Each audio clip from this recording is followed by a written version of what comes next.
ৰাজ্যৰ চৌদিশে এতিয়া বিকাশেই বিকাশ ৰাজ্যৰ ইমূৰৰ পৰা সিমূৰলৈ এতিয়া উন্নয়নে উন্নয়ন জয় জয় ময়ময় হৈছে অসমত গতিকে চৰকাৰ সাজু হৈছে বিহু পাতিবলৈ ব্যয় কৰিব প্ৰায় 100 কোটি টকা এটা ডাঙৰ খবৰ দিবলৈ ওলাইছো 100 কোটি টকা ব্যয় কৰি বিহু পাতিব অসম চৰকাৰে প্ৰায় 100 কোটি টকা ব্যয় কৰি বিহু পাতিবলৈ সাজু হৈছে অসম চৰকাৰ পুনৰ নাচ গান স্ফূৰ্তিৰ বাবে সাজু হৈছে হিমন্ত বিশ্ব শৰ্মা নেতৃত্বাধীন বিজেপি চৰকাৰ এবাৰ গিনিজ বুকত নাম অন্তৰ্ভুক্তিৰ কুচকাৱাজ চলাইছে অসম চৰকাৰে গিনিজ বুক অফ ৱৰ্ল্ড ৰেকৰ্ডছত নিজৰ নাম অন্তৰ্ভুক্তিৰ প্ৰয়াস অসম চৰকাৰৰ 14 এপ্ৰিলত সৰুসজাই ষ্টেডিয়ামত বিশাল আয়োজন অসম চৰকাৰৰ প্ৰধানমন্ত্ৰী নৰেন্দ্ৰ মোদী আহিব বিহু পাতিব ইতিমধ্যে 1,23,000 টকাৰ ঋণত পোত গৈ আছে চৰকাৰ তাৰ পাছতো ব্যয়বহুল আয়োজন কিহতেকৈ পুনৰ চৰকাৰে ললে 800 কোটি টকাৰ ঋণৰ প্ৰস্তাৱ ইয়াৰ পাছতো ব্যাপক আয়োজনৰ প্ৰস্তুতি চলাইছে অসম চৰকাৰে ইতিমধ্যে সিদ্ধান্ত গ্ৰহণ কৰিছে অসম চৰকাৰে এবাৰ বিহু নৃত্যৰ নামত 100 কোটি টকা ব্যয় কৰিব বিহুৱা বিহুৱতী ঢুলীয়া অভিভাৱকৰ বাবে আৰম্ভ হৈছে হোটেলৰ বুকিং গেষ্ট হাউস বুক কৰা কাম ইতিমধ্যে আৰম্ভ হৈছে অংশগ্ৰহণকাৰীসকলৰ বাবে অহা যোৱা খৰচো ব্যয় কৰিব চৰকাৰে সৰুসজাই ষ্টেডিয়ামত সুবিশাল আয়োজনেৰে এইবাৰ অসম চৰকাৰৰ উদ্যোগত ৰঙালীৰ ৰং ৰহস্য প্ৰধানমন্ত্ৰী নৰেন্দ্ৰ মোদীক ইতিমধ্যে এই অনুষ্ঠানৰ বাবে নিমন্ত্ৰণ কৰা হৈছে এই কথা জনাইছে মুখ্যমন্ত্ৰী হিমন্ত বিশ্ব শৰ্মাই এঘণ্টীয়া অনুষ্ঠান আৰু এই অনুষ্ঠানৰ বাবে প্ৰায় 100 কোটি টকা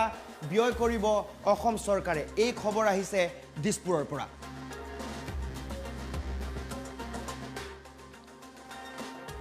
বহু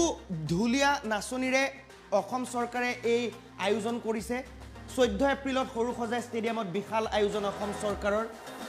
যেন অসমত এতিয়া কোনো সমস্যা নাই অসমত আৰু কেতিয়াও বানৰ সমস্যা নহয় অসমত ৰাস্তা ঘাটৰ সমস্যা নাই অসমত দৰিদ্ৰতাৰ সমস্যা নাই সকলো অৰ্থনৈতিকভাৱে টনকিয়াল অসমত এতিয়া কেৱল জয় জয় ময়ময় পৰিৱেশ চৌদিশে কেৱল উন্নয়ন আৰু উন্নয়ন বিকাশ আৰু বিকাশ সেয়ে পুনৰ ফূৰ্তি কৰিবলৈ সাজু হৈছে অসম চৰকাৰ এইবাৰ গিনিজ বুক অফ ৱৰ্ল্ড ৰেকৰ্ডছত নিজৰ নাম অন্তৰ্ভুক্তিৰ বাবে প্ৰধানমন্ত্ৰী নৰেন্দ্ৰ মোদীক নিমন্ত্ৰণ জনায় অসম চৰকাৰে বিশাল আয়োজনেৰে বিহু পাতিব আৰু এই অনুষ্ঠান অনুষ্ঠিত হ'ব সৰুসজাই ষ্টেডিয়ামত ইতিমধ্যে এই বিষয়ত জিলা উপায়ুক্ত আৰু আৰক্ষী অধীক্ষকসকলৰ সৈতে বৈঠকত মিলিত হৈছে মুখ্যমন্ত্ৰী হিমন্ত বিশ্ব শৰ্মা আৰু উপায়ুক্তসকলক মুখ্যমন্ত্ৰী হিমন্ত বিশ্ব শৰ্মাই নিৰ্দেশনা দিছে যে হাত খুলি সকলোৱে যা যোগাৰ কৰিব লাগে ব্যয়বহুল এই